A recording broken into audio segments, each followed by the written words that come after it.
Hey everyone, how are you? Good to see you. We're on the last week of class. Okay, so we just had an exam, and so I think I'll make a few comments about the exam. Well, the exam turns out that hopefully it was okay. In the past, this actually usually was one of the hardest exams because there was a lot of proofs involved inside it. But if you can see, the distribution ended up being, I guess, quite good in the sense that solving around 3 questions was kind of the goal. There were a few people who kind of solved everything. Okay, good for them. But the main goal was actually to make it so that as many people as possible could do, at least 3 questions. If I was looking at this and trying to be like, what are the grade cutoffs based on this thing? Like the AB cutoff would be somewhere around here. Maybe the BC cutoff would be somewhere around here, something like that. I don't know, maybe the DF cutoff would be somewhere down there. I don't know. But the questions were supposed to be hard in the first place. So it's like if you solve at least one, good. And if you can solve all 3, that you have a pretty good understanding of what was inside the class. Okay, so that was the exam, and there will also be a proper discussion of it in the recitation. There will be a proper discussion of the exam in the recitation later this week, and well, I guess tomorrow. So I encourage all of you to go. In fact, actually, every one of the exam questions was specifically designed so that, in some sense, it would be very related to some concepts that we talked about in class, but not like direct applications of them. So good for you for working on this exam. That takes us to the rest of the class. Okay, so we're going to continue on. We're going to continue on the topic of this bipartite graphs, except that we're going to be talking about matchings. And what do I mean by matchings? Well, actually, there's a general kind of thing that you might anticipate happening in the world of allocation of things to people, or allocation of resources. Like you could imagine a situation where you have a bunch of different people, and then you have some things. I just drew some things. And now the situation is that the people want things. And a line could mean that I'm happy with either of those things. So a line is sort of, an edge is sort of saying what you'd be happy with. Maybe I do something like this, and like this, and like this. And what I've just drawn here is I've just drawn some system by which an edge means that the person is happy if they get that thing. Okay, so the goal is to get the things, and you want to distribute things to people. Oh, I should make another situation. Somehow there might be more things in the world. Let's put another thing. Oh, a pentagon thing. There we go. There's a thing, and maybe that person is happy with either of those things. So now a question that we could ask is there a way to give things to people so that everybody gets a thing, but the things can't be split? Here's a general question. Can you give some things to people so that everyone is satisfied?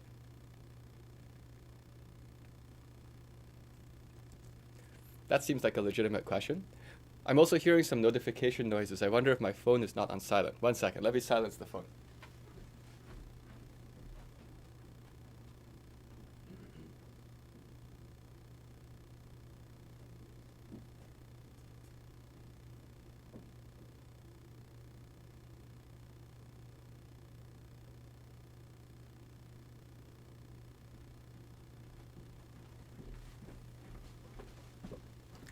I just keep hearing these notification noises from Discord, and that's because I joined the Discord server for the National Math Olympiad training program thing, and there are all these students like typing messages all over. So I have to turn that off, or else you keep hearing this funny buzz in the background. Okay, now back to this thing of can you give things to people so that everyone's happy? Well, here's an example. Can we or can we not? What do you see? Is there a way to, you don't have to give away all the things, but the question is, can everyone walk away with a thing that they wanted? Is it possible? Braden. In this case, I don't think it is. Oh. The first person, the third person, the fourth person are only happy with the square and the dot. And obviously, you can't give those two things. Right. So there's a bit of a problem right here, which is that somehow these three people, they only want the same two things, so it's going to be a fight. Actually, this is interesting. So I gave you the example of the Ramsey theory, where I said in the Ramsey theory, somebody was studying some school kids with groups of 20 and found these patterns of four people all knowing each other or not, all playing with each other or not playing with each other. As I did some more research to find out historical applications of Ramsey theory, it turns out that somebody had actually used Ramsey theory to conclude why in medieval Europe, whenever there were 6 kingdoms, there was always a fight, because somehow it ended up being like if you had alliances or not alliances, they would start destabilizing in some weird way, because you'd either have a triangle of alliances or a triangle of not alliances. Anyway, so that the idea of a fight is I guess that just made me connect to that other idea in Ramsey theory. But here this is a problem, because it's not really good to say, well, I just can't find a way to give it, so I gave up. That's not a proof that it's not possible. But over here, you just gave me a proof of just like, oh, look at that. There's no way for those 3 people to be happy because they're fighting over the same 2 things. Oh, interesting. And Chris says that there was a paper that analyzed that with World War II also. So apparently this combinatorics is quite interesting and quite important. Okay. So now the point is like, that's too bad. We can't do that. And even though this person here is just like so happy, they're not fighting with anyone else, they just want these 2 things, that doesn't satisfy everyone. The question here is, can we satisfy everyone, even though this flexible person is not fighting with those? And then this poor triangle no one wants. Oh well, too bad. But that's not a problem. That's why I said there's people and there's things. Things don't have feelings, but people do. Okay, so then the general question is, under what circumstances can you find a perfect matching? Notice that here I'm saying the things don't have feelings. So a perfect matching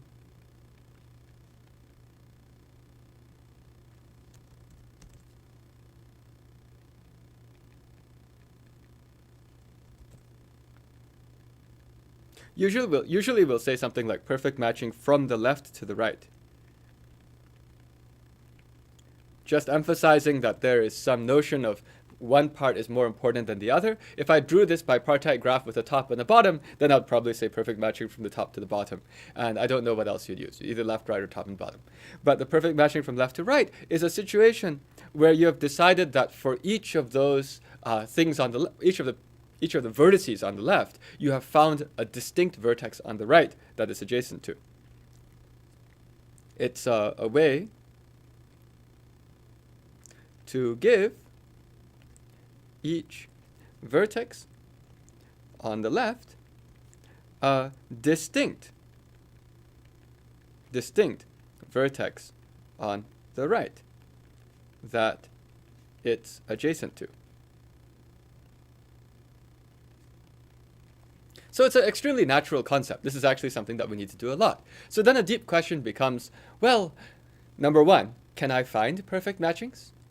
And number two, is there actually even a way of finding out whether a perfect matching exists? So that's going to be the first thing that we focus on. The question of like, is there an interesting criterion that you can use to look at a bipartite graph like this and conclude whether or not there is a perfect matching or not from the left to the right? So let's start by making a few observations. Here are what are called necessary conditions for perfect matching.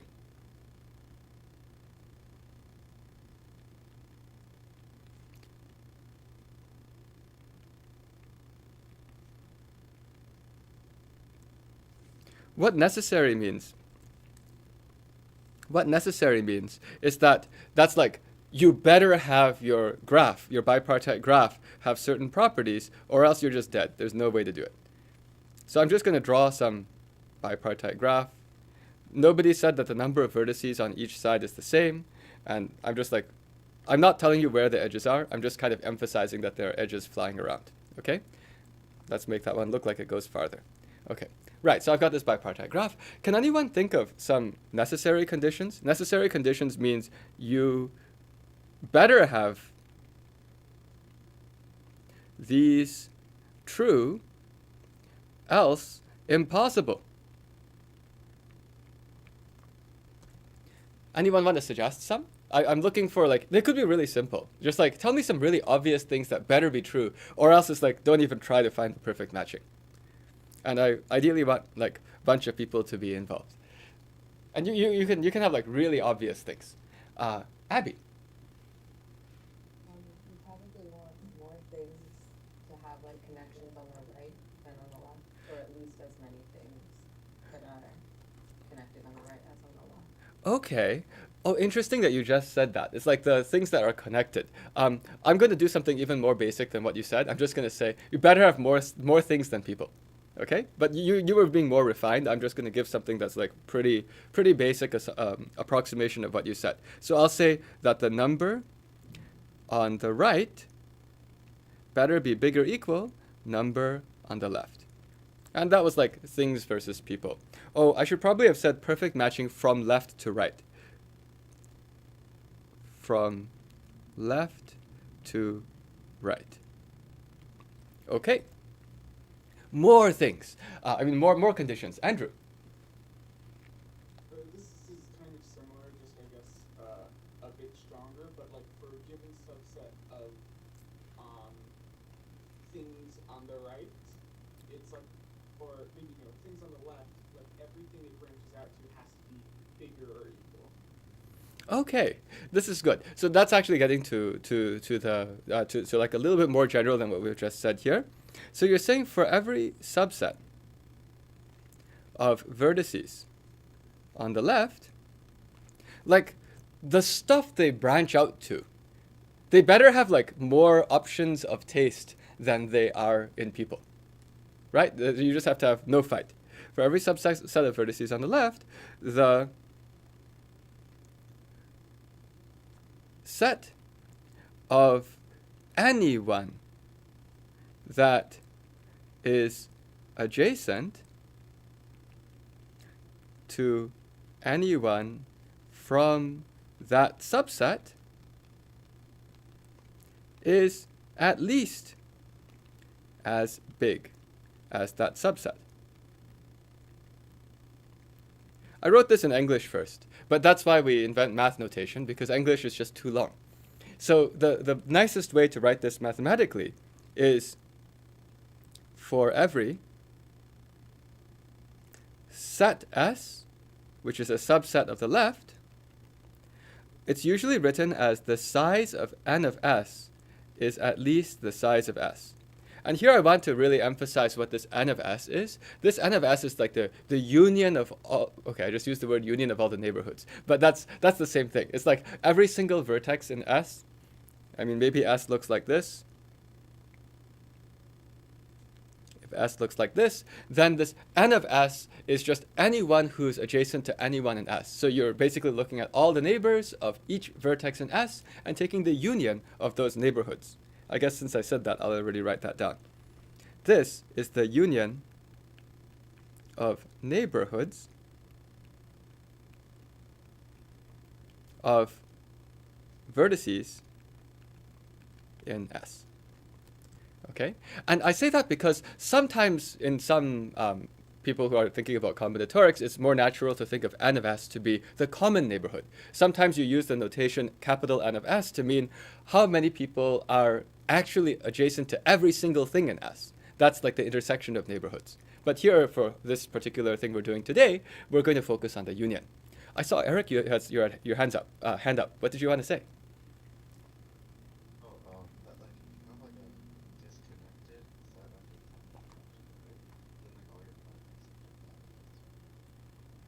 Ah, so what you also said is like, hey, suppose that my bipartite graph somehow splits. And are you saying like the bipartite graph has like some stuff going on up there and some stuff going on down here, and there's just like nothing going between them? Are you saying it has to be true on each part separately? Yeah, because like with the earlier example, we had like three people and two, right? So Yeah, so you're like, this is sort of like people living on different planets, right? You got three people who all want the same thing, and this other dude who just like happy with those two things. Is that what you mean? yeah, so like if we use the purple stuff, then like the first property where it says like your people that are just Yeah, so based on that one, the first property, oh, interesting. Yes, based on that one, the first property is already dead. Because what you said is, look, let's just separate this into two worlds, send this guy off, throw him into Mars or something, and now we've got just three people, and they're fighting over two things. Oh yeah, give this guy going to Mars, give him the triangle too, just for kicks. And then you're okay, right? Because then you've got three things here, two things there, you failed one. So let me write that down. So your other observation was that, you know, if you can split this bipartite graph into two totally disconnected pieces, if the bipartite graph splits into two, well, just not just two, any disconnected parts, pieces. I used the word part already. Pieces, 1 and 2 need to hold in each. That's also true.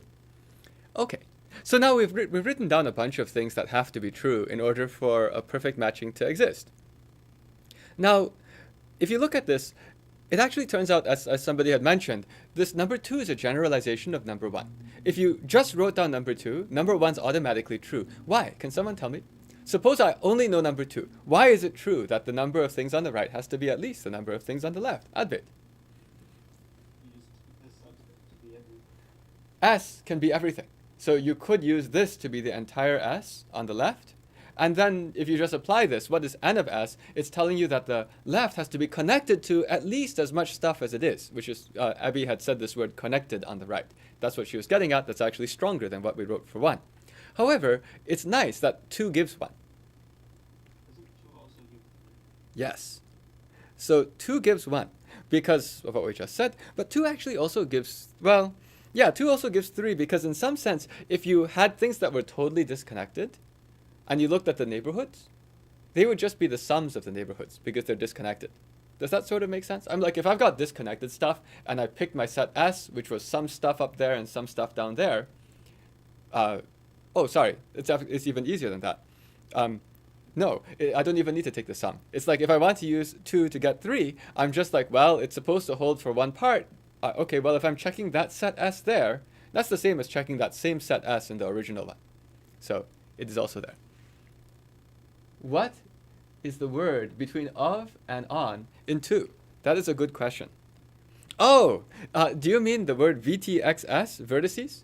The reason why it doesn't make sense to you is because the letter X is not in the word vertices. Is that what you're looking for? VTXS, vertices. Yes, okay, that's why it's confusing, because unfortunately the word vertices doesn't have an X. Oh yeah, some of you might have seen that I posted on Facebook. I love it how some people were referring to the PGH principle on their exams. When I look at PGH, I just think Pittsburgh, but it turns out that PGH principle, Pittsburgh principle, and pigeonhole principle are the same thing. All right. Oh, you didn't see it was a V. That's because I can't write clearly. All right, let's keep going. Okay, so now we see that the 2 implies 1, the 2 also implies 3. In fact, the 2 is all powerful. This 2 is really interesting. It turns out that if you just have this property, this particular property implies both of these other necessary things. Now, it's not always true that if you write down some obvious necessary conditions that they're also sufficient. But here it is. And that's a very remarkable theorem. It's that, hey, even though it's just totally obvious that you need the green thing in order to stop a fight, well, if you just always have the green thing, there is a way to make a perfect matching. And that's kind of miraculous, because we just made some obvious statement. That would be almost like saying, hey, did you know that as long as the number is not even, it's prime? No, it's not. Like the point is, like, the even thing is like an obvious thing, right? But somehow there are more ways for a number to fail being prime than just being even. And then over here, this is like, well, here's a really obvious thing. This would cause a fight. But turns out that if you just make no such fights, there will be a way to make a perfect matching. And that's a remarkable theorem. That's called Hall's theorem. And that's the first goal of this section on perfect matchings. So this is a theorem called Hall's theorem. It's often called Hall's matching theorem, Hall's marriage lemma. You see all kinds of things about that. I prefer to call it people and things, because then it's very clear that one set doesn't have feelings, which is actually very important in this application. So the Hall's theorem just says that given any bipartite graph,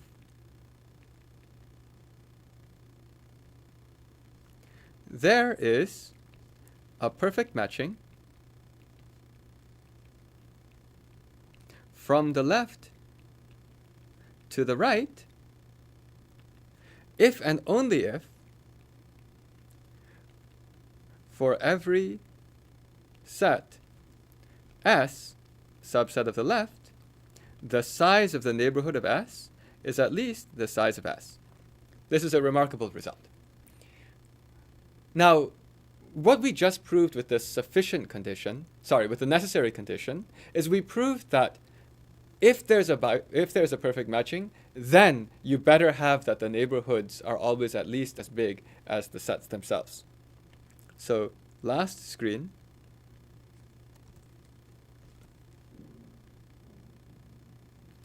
Proved the down direction. Is that clear to people? Because the last screen would have said, all right, suppose there's a way to distribute. Well, if there's a way to distribute, then you better not have had any fights. And that's how you know that every bunch of people had enough choices among them. Of course, if you've taken concepts, this is also the notion of the contrapositive, which is like, well, in order to prove the down, it's the same as proving if you have a fight situation, then you can't find a perfect matching. So that's the same. But that proves this down arrow in this particular logic. So the hard part is the up arrow. And that's what we're going to focus on next. That'll be a chunk of the proof that we're going to do, proving the up arrow. Something I want to comment first is like, this is cool. This gives you a way to figure out whether there's a perfect matching. All you have to do is check every subset of the left side. How long does that take? Suppose you have n vertices on the left side. How great is this algorithm? Suppose I have like n vertices on the left side, maybe n vertices on the right side, and it's like, let's check every subset. Oh no, Advait says it's exponential, 2 to the power n. This is a really lousy algorithm. Suppose the left side had 1,000 people in it. Good luck. It's not going to finish in the history of the universe. You will not be able to check 2 to the 1,000 subsets. So as stated right now, this is not an algorithm, right? As stated right now, this is totally useless as an algorithm, because there are at least 1,000 people in the world who want things, and actually there's probably like 7 billion, and so we can't have an exponential time algorithm for that. On the other hand, while we're proving this, we're going to accidentally show an algorithm for doing it, which is actually efficient to do. Okay? But this particular mathematical statement is still interesting because there are nice corollaries of this where you can just apply this. And the beautiful thing about math is, for example, we can prove there are infinitely many prime numbers without listing all of them. It would take infinitely long to list all of them. But somehow mathematically we can play with thought experiments of taking all subsets of things on the left. And that's actually useful. Okay, so now let's prove this Hall's theorem. And the way I want to prove it is directly related to making some kind of an algorithm. In fact, our proof of Hall's theorem is going to be by an algorithm. Let's use a different color. The proof is going to take a little while, but we'll build up to it. So we'll give, oh, just a second. I'm going to write proof of the up implication, because that's the only thing left. We'll give an algorithm for finding a perfect matching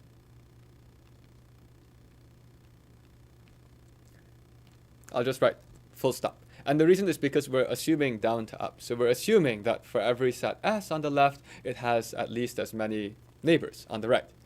So that's just why I'm writing a stop, because otherwise my sentence is too long. Well, how would you do this algorithm? How about if the algorithm started by just try to give things to people? Well, let's try.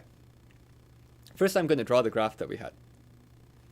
Let me give more space. So I'm going to draw the graph a bit more to the left. What was it? There were 4 people, right? Oh, wait, it can't be that exact same one because that one doesn't have a perfect matching. So I'm just going to make some other graph, right? So I've got left, I've got right. I now have learned my lesson. Make sure that there's not like a fight. And maybe over here, let's go and make sure there's not a fight. So give this person more choices. Oh, I know what I'm going to do. I want to make it interesting. So I'll give the first person more choices. All right? And then we'll also have that this second person is still that happy person who likes the last 2 things.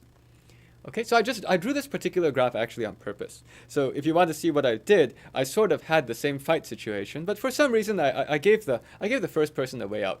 You know, they can go and grab one of these things and fight with the second person. All right?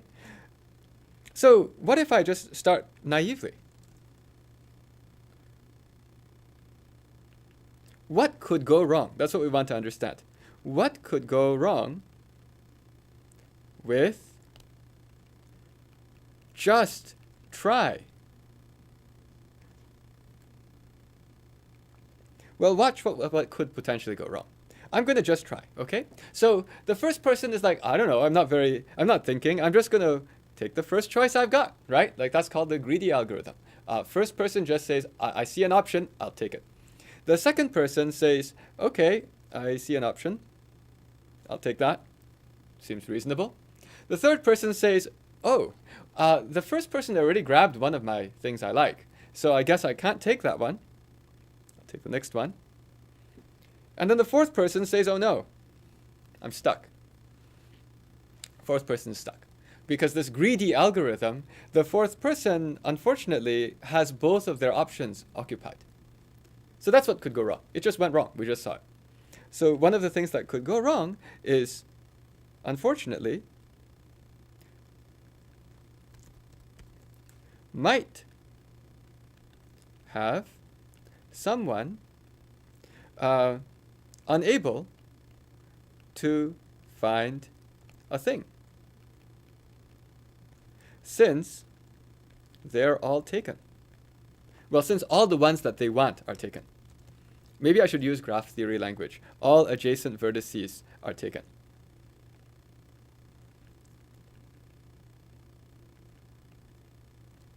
Okay, that's too bad. So that means that this algorithm is really lousy and doesn't work at all. But it turns out there's a way to fix it.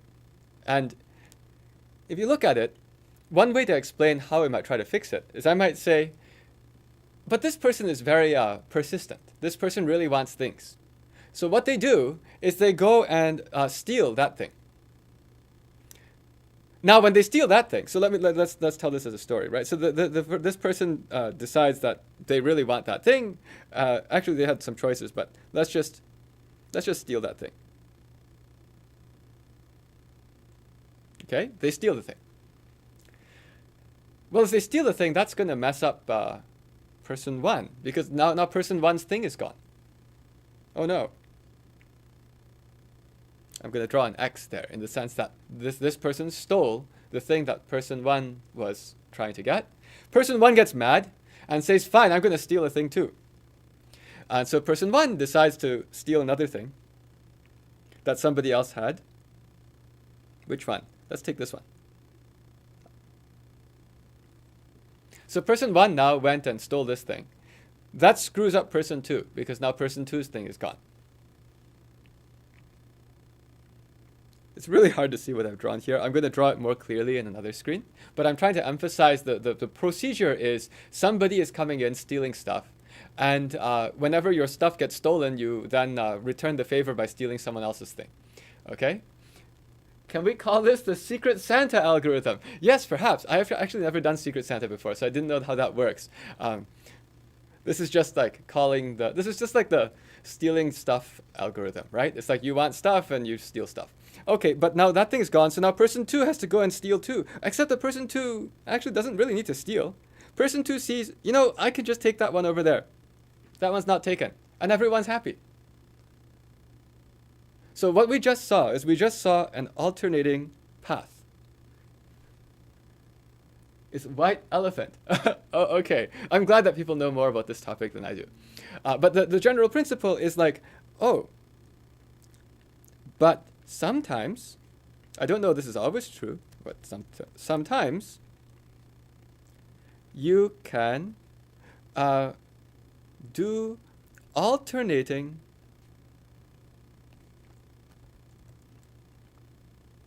stealing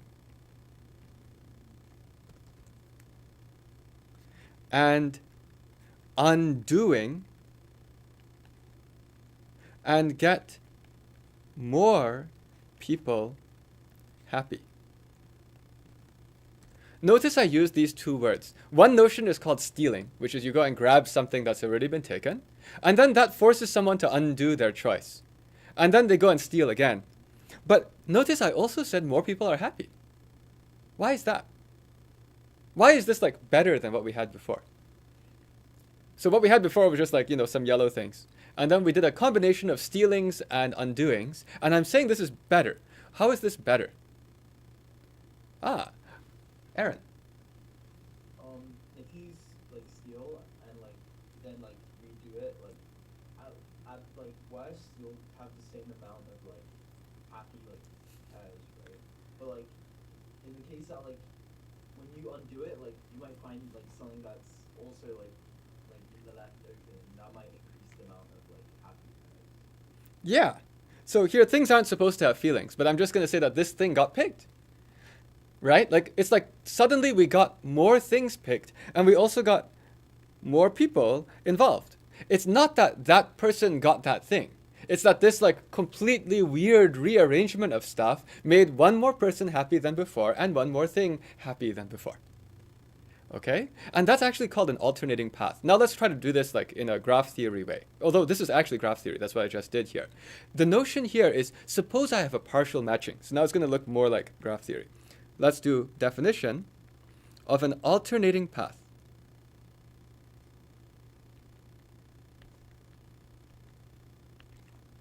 The way this works is that suppose that you have a partial matching. So it's not yet a perfect matching, meaning that it doesn't yet match everyone on left to everyone on the right. So we're given a partial matching from the left to the right. What is this alternating path? What it means is that, I'm going to do this sequence of switching between. So I'm going to redraw it in a weird way, in a way that's maybe easier to see. I'm laying out the vertices in a way that's particularly easy to see what's going on. Okay, so we have this existing matching. So I'm going to use some colors. Maybe I'll just use the normal, not super thick lines. I'm going to say here's a matching we've got so far. Maybe 2 edges. All right, suppose that's 2 edges of this matching so far. And by the way, there's more edges around. So the yellow is going to be edges of the matching, of the partial matching.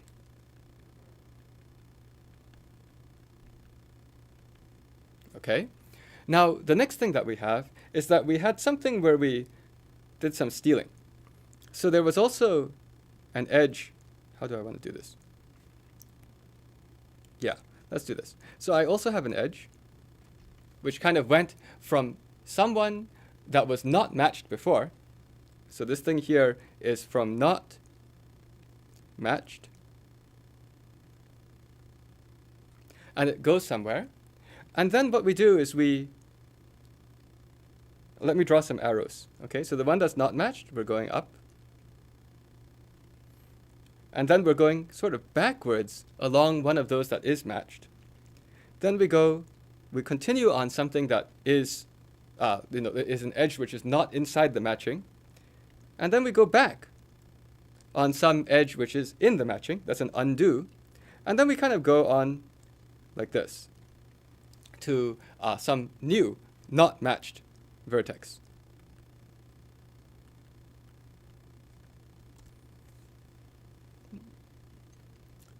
So this alternating path, what this is there are also more edges lying around. Let me use another color, blue, to just say like, there's more edges flying around. I don't know where they are, but they're just somewhere. I'm just drawing them, so I'm indicating it could be that there are more edges. So this is like maybe more edges.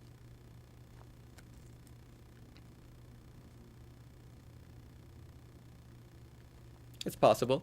But I'm emphasizing that inside this situation, an alternating path is something where you start from a not matched, you go on a stealing spree, you steal something, and then you undo an actual edge of the matching that we have so far, and then we do another steal, and then we undo something that we have already matched, and then we do another steal, and somehow you end in a not matched place.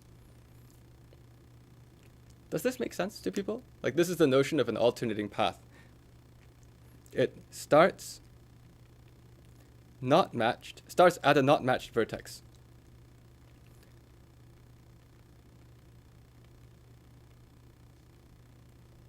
Of the left. Actually, I should be careful. I think there's actually two notions here. I want to call this one an augmenting path. Okay, so I want to adjust the word alternating to say augmenting, because I'm going to use alternating for something else. Okay, but the word augmenting is already indicating what this is doing. Augmenting path, what it's doing is it's starting from a not matched vertex of the left, and you kind of go, alternate between using edges not from the partial matching. Let me just use yellow because that was the partial matching.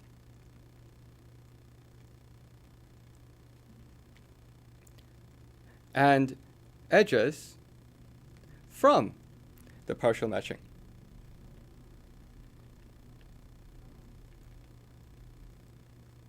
And just to emphasize, the edges not from the partial matching, that was my steal.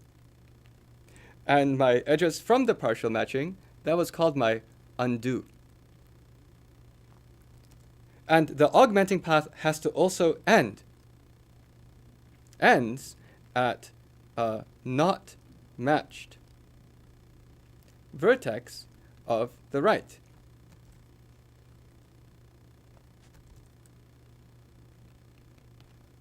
The claim is, if I have a partial matching, and if I find one of these augmenting paths, I can make a bigger partial matching. And it might even be a complete, perfect matching. Does that make sense to people? Like, that's exactly what's going on here. So the observation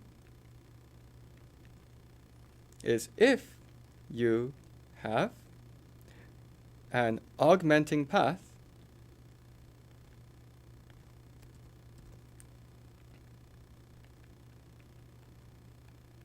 you can make a bigger matching.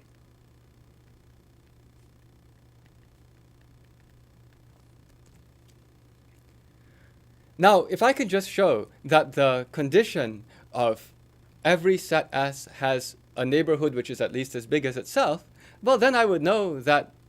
If I can show that that condition always implies that I can find augmenting paths until I have a perfect matching, then I know there's a perfect matching. Okay, so let me write that down as a second observation.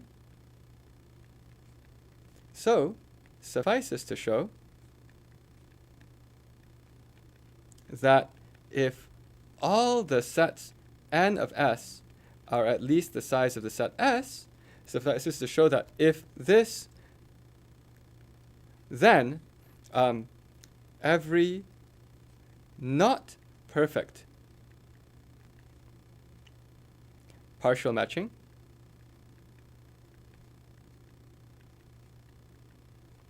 has an augmenting path. I'm going to stop here because we've been writing lots of words, and I just want to make sure this makes sense to people.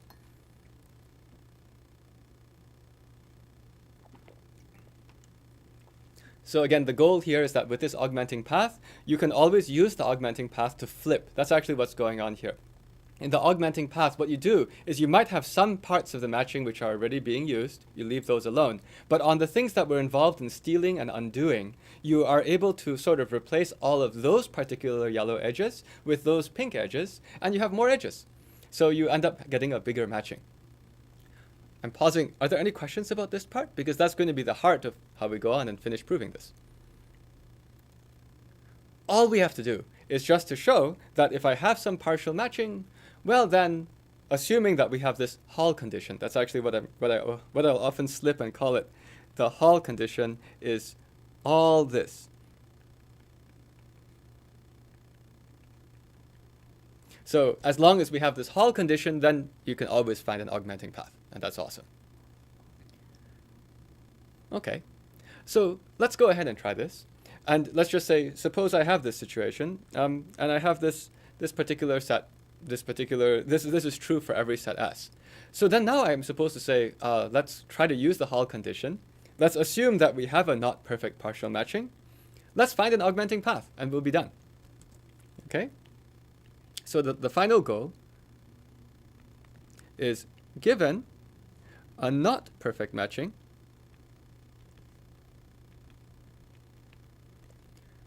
find an augmenting path.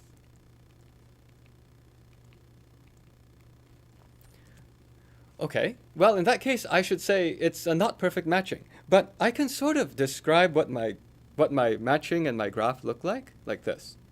So I'm going to have some vertices which are already matched. That's this not perfect matching. I also will have some other vertices which are not matched. Maybe one, maybe many, but at least one. And I might have some other vertices, well I will have some other vertices over here which I haven't matched to either. Is everyone okay that your graph will look something like this with like some more edges flying around? It will look something like this. And in particular, the yellow things I've drawn here now, those yellow things are really every single edge in the partial matching. That's what I've got here. The yellow equals every edge in the partial matching.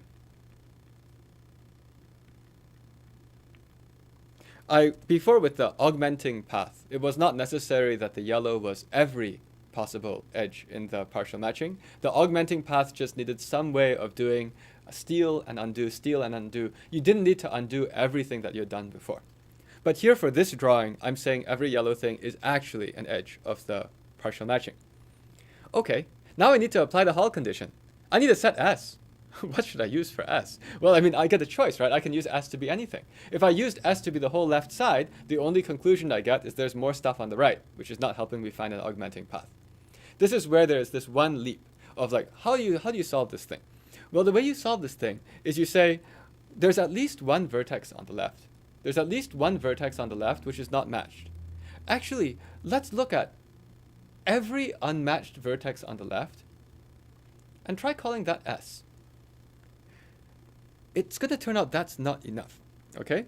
But what we'll do is we'll take every unmatched vertex on the left and call it S at the beginning. I'm going to make the S bigger, okay? Your first try for S is equal to every unmatched vertex on the left. Because I should have an S somehow, okay? And my goal was to somehow get from those unmatched vertices, I just want some way of getting another edge. So at first I might try using this to be the S. But actually, can anyone see some interesting facts about this drawing so far? So in this drawing, I really have like 4 different pieces. I have this piece up here. I have the stuff that it's directly matched to. I have the S down there, which is not going to be the S in the end, but it'll be something else. And then I've got this other piece here. Actually, I just realized I want to give these some names. I'm going to call this guy A, and I guess let's call this thing under here B. It's called both B and it's S, but we'll really call it B in the end. And maybe this is C, and this is D. Okay? Can anyone tell me anything about how, if I'm trying to find an augmenting path, I'm trying to show there's an augmenting path. I guess I should start by saying, assume for the sake of contradiction that there's no augmenting path. We should probably put that before this first try for S. So assume for contradiction, there's no augmenting path. Can anyone tell me anything about edges or non-edges inside this picture?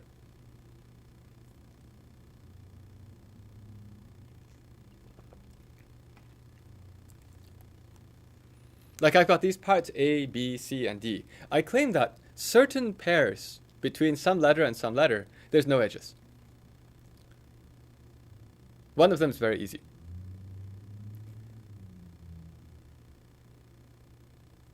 We're going to assume there's no augmenting path. I should probably have emphasized the augmenting path is just anything that you could use to get better. In particular, you don't need to undo. If you just like steal and it's like free, that's an augmenting path also.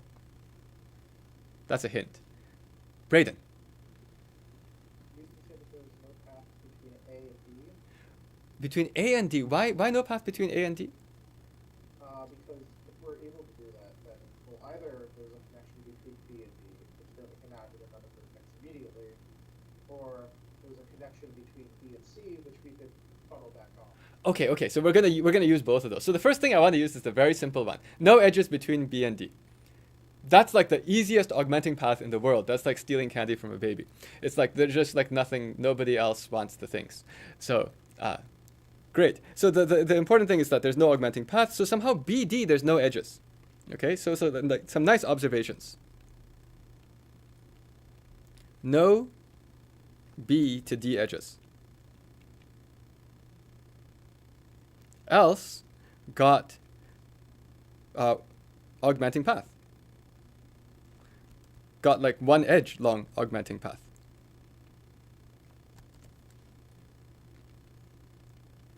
That's very convenient. So B to D has no edges. But then you saw something else that was kind of interesting. You saw that somehow, well, where is B going? I mean, one of the Hall conditions is that you need to have some edges coming out of every vertex, because if I have a vertex, that could be a set S, right? A set S could be just a vertex. So there's going to be some edges coming out of this somewhere. So where are they going? Well, they're only going up there. So I'll just like abstractly draw that there are some edges going up that way.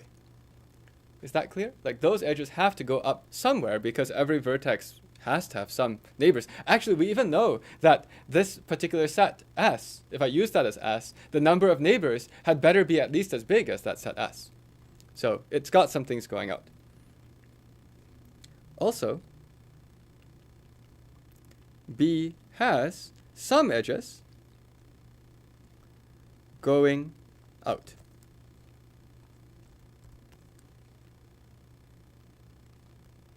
So must go to C. Okay. And now this is where you said something interesting. You said, then you can't have any edges from A down to D. But I want to break that into a little bit more precise, okay? Here I have this B, and I have some edges going up into the C.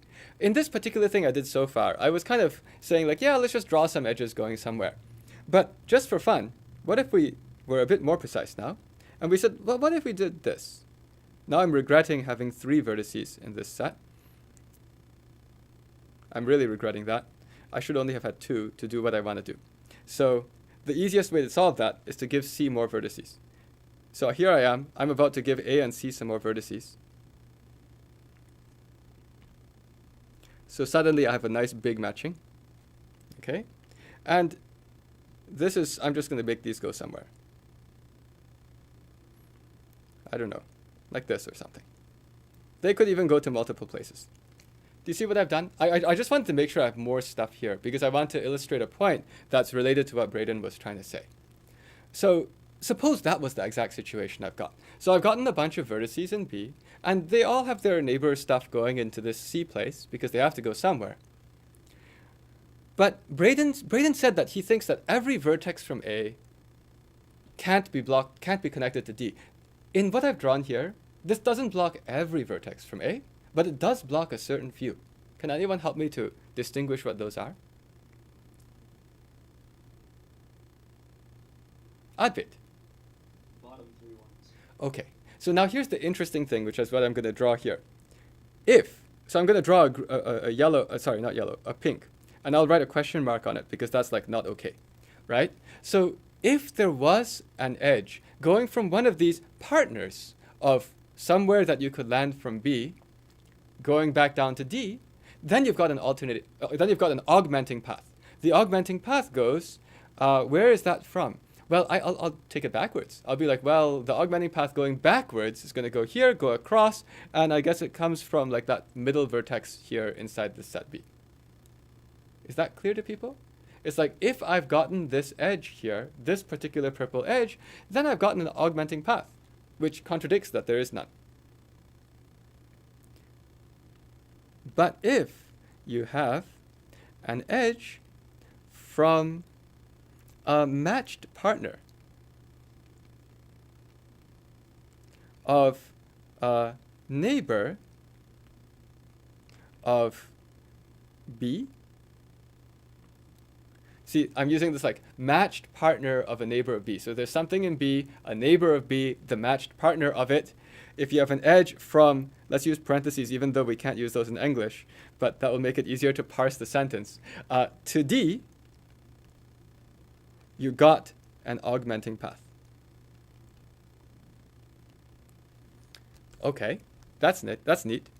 But there's actually one more situation where you can block some things. And that's what I'll draw one more thing, and then we'll continue this next time. The other thing that could also be weird is, what if I had like some edge doing this? I claim that if I had that edge up here, let's not use blue. I want to be able to call attention to it. Let's use white. If that edge is present, I claim there's another vertex that can't connect to D. What's the word before partner? I don't know. Matched. This says matched. A matched partner. Thank you for asking about my handwriting. Okay, I just want to draw this last one of like, hey, if I have that thing going up there, I claim there's another vertex now which is not allowed to go to D. Which one?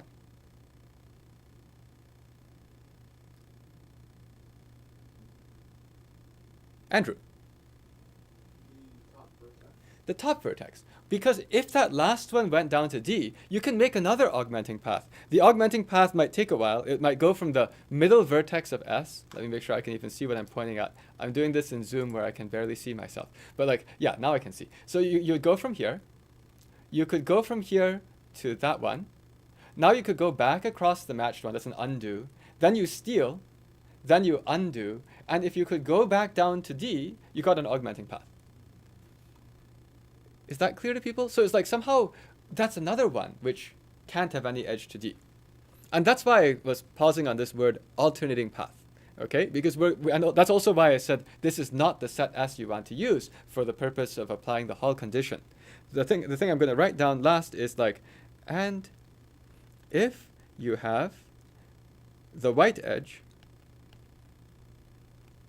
then the top vertex also can't be adjacent to D, else got an augmenting path.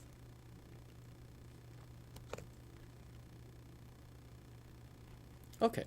And this is indicating that somehow this proof is going to involve doing some alternating back and forth as we try to decide what is this set S. But maybe if you want to think about it, you can already see something interesting is going to happen about like, what are the vertices I can reach on the left by some kind of a back and forth type thing. And we'll continue from that next time. See you there.